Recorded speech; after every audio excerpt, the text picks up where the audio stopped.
ഇന്നത്തെ പൊതിച്ചോറ് കണ്ടാലോ? ഇന്നെൻ്റെ മോൾക്ക് വേണ്ടിയിട്ട് ഞാനൊരു പൊതിച്ചോറ് കെട്ടുന്നുണ്ട്. കുറച്ച് ചോറ്, കുറച്ച് മാമ്പുപ്പേരി,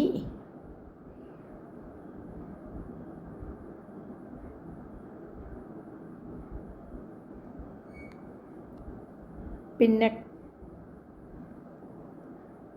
കുറച്ച് ചമ്മന്തി, തേങ്ങാ ചമ്മന്തിയാണ്. പിന്നെ കല്ലുമ്മക്കായ് പൊരിച്ചതാണ്. പിന്നെ കുറച്ച് ചെമ്മീൻ പൊരിച്ചത്,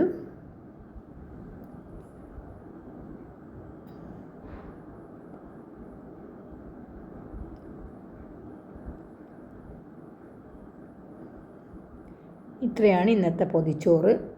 അതിലിടയിൽ ഇല പൊട്ടിപ്പോയി, അതുകൊണ്ട് അടിയിൽ വേറൊരു ഇല വെച്ചിട്ടാണ് കെട്ടുന്നത് പൊതിച്ചോറ്.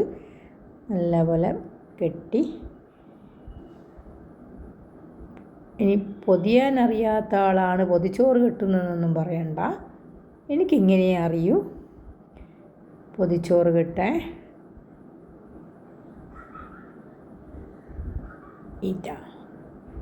ഇതുപോലൊരു പൊതിച്ചോറ്. ഈ പൊതിച്ചോറ് കഴിക്കാൻ വളരെ ടേസ്റ്റാണ്. വേറെയുള്ള കറികളെല്ലാം ഞാൻ കുപ്പിയിലാണ് ഒഴിച്ചു കൊടുക്കുന്നത്, ഇതിൽ കറി ഒഴിക്കുന്നില്ല. അങ്ങനെ പൊതിച്ചോറ് റെഡിയായി.